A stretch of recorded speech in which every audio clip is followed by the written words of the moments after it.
Hello and welcome to the next Pygame tutorial. Last time we looked at animation with sprites. We basically moved one circular sprite around the screen and had it bounce off the walls. Today we're going to look at animating a group of sprites, so more than one, and we're also going to look at collision detection. So how do you tell if one sprite hits the other? And you can see that anytime you have a game with a lot of interaction, you'll want to see if something hits another thing. So what I did this time is I've actually written out the program ahead of time. And what we'll do is we'll go through it line by line instead of having to wait for me to type it out each time. If you are doing this on your own, I would highly recommend you typing it out as we go. Go ahead and just pause the video and type as we catch up. Okay, so the first thing we did is just do our imports. And again, you've seen all these before. We're going to use random to randomize some things about our sprites in a little bit. So here's our class. I called it sphere, and I inherited the Pygame Sprite methods from that class. I'm going to go over these methods very quickly, and then we'll come back and look at them one by one as we invoke them. So here's our constructor method, the init. Here's a method that moves spheres around, and here's the method that checks for collision, called collide. And then below we have our if name equals main, which is where most of the things happen. And you'll notice that we did things a little bit differently today. We ran the Pygame init from underneath the main, and we didn't do that in the class constructor part, and that's because it'll be a lot easier to import this module into other programs if we do it this way. So we initialized Pygame, we set the window size to 400 by 400, and we set that to a variable so that we could use that variable later on in our program. So if we have to change the window size, we only have to change it in one spot. Set the window, set the caption. We set up a screen, our main screen that we're going to put everything else into. Again, the size is window size, measure color depth, and we filled that screen with white. So now we have a white background screen. Next thing we did is we created a background. So again, it's a Pygame surface, the same size as our main screen, and we filled it with white. What we're going to use this for is for when we blit our sprites on the screen, we'll put the background on top of it to give the illusion of animation. That's what kind of wipes everything out. Here's the first new thing this time. You notice we have Pygame Sprite group, and I've created a group called spheres. What a group is, it's essentially a container of sprites. And so when you are using more than one sprite, it's helpful to use a group for two things.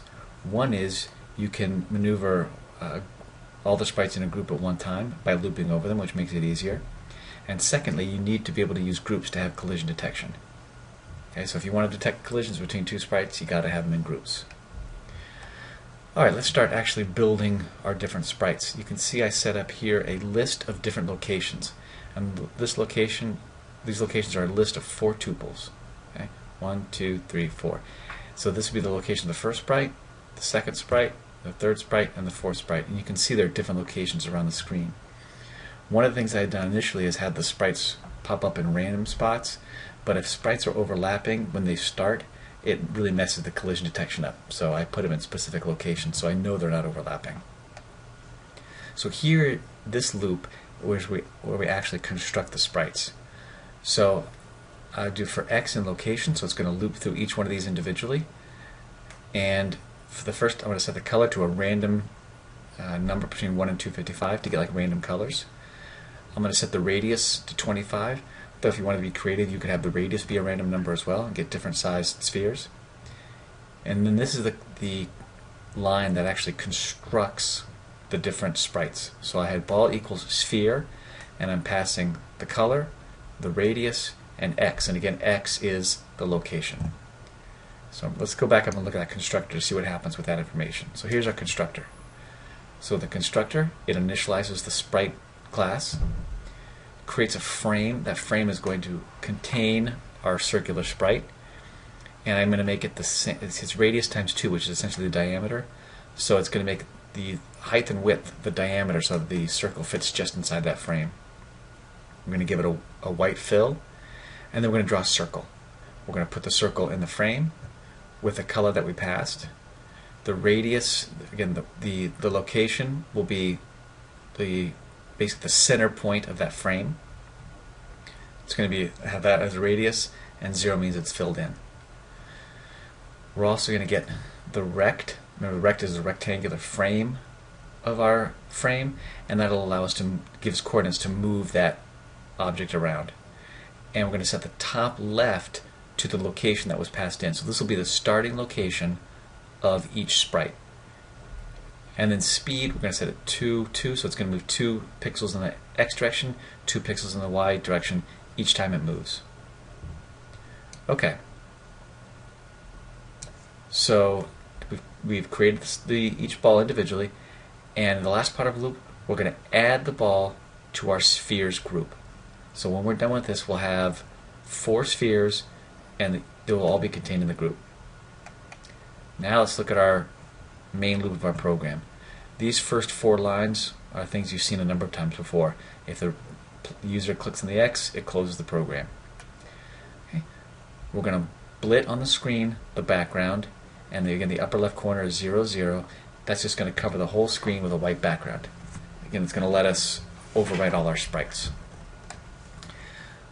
Now we're going to move all those sprites individually, and we're going to do it by doing it one at a time, looping over this loop. So for ball in spheres, so for each ball in the sphere group, we're going to call the move spheres method, and we're going to pass it the window size. So let's look at the move spheres method. And remember, that's going to happen to each ball as it goes through the loop. So the first thing it does is it takes the rect, which is the upper top left location, and it's going to move it self speed. So what that does is, right now the speed is 2, 2, so it's going to move that top left location 2 pixels to the right and 2 pixels down. Then it's going to check to see if it hits the wall. So if the left part of it is less than 0, or if the right part is greater than the window size, the X coordinate of the window size, go ahead and reverse the speed. And we saw this last time.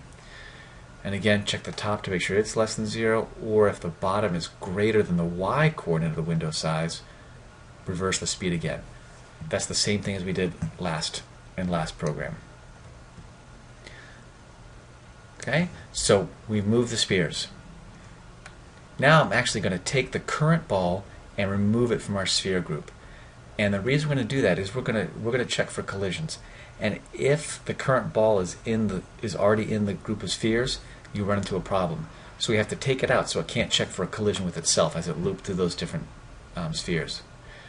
Then we call the collide method of the ball, and so what it's going to do is it's going to check to see if it's colliding with any of the sprites in group 1. And again, group 1 is the name I gave to the group as we passed it to. False means don't remove it from the sprite group. If it was true, it would actually delete the sprite from that group, which would be great if you were playing a game like Breakout where you were removing blocks or you wanted the enemy to disappear when you hit it. But we want to leave it false because we want the spheres to stay on screen. And then again, all we're doing is we're reversing the X direction and the Y direction of the speed, so it looks like they bounce off in opposite directions. If we wanted to make this look a bit more realistic, we could kind of calculate at what angle it was coming in and then bounce off at a different angle, sort of like when you hit a pool ball at a certain angle. But we don't have time for that right now. I'll leave that up to you as an exercise. So we've checked for collision, and then we've got to put the ball back in the sphere group so that the next ball can be checked against it. Then finally, we're going to blit onto the screen the ball frame, which again contains our circle, at this location, at the rect location, which is moved 2 spots from where it was before. Then we update the screen, so it puts everything on the screen. And then because if we didn't put this time sleep in, it would happen so fast we just see balls flying on the screen. We're going to delay it about 2/100ths of a second so we get a little bit smoother animation, something we can see. Okay? So let's go ahead and take a look at what that looks like. Let's do Control F11, and we can see that we've got some different colored balls, and they're bouncing around the screen, and every time they bump into each other, they'll go off. But again, they go in the opposite direction as they were. It would look a lot more realistic if they bounced off in a more natural motion, but that would take a little bit more time to program. But it's a great exercise to do. Well, thank you for watching. I know we went through a lot of material very quickly here. It might be a good idea to kind of watch this a couple of times to make sure you understand the concepts, and go ahead and take some time to type this in yourself. It'll really help you to remember what's going on here. So thank you very much for watching, and have a great day.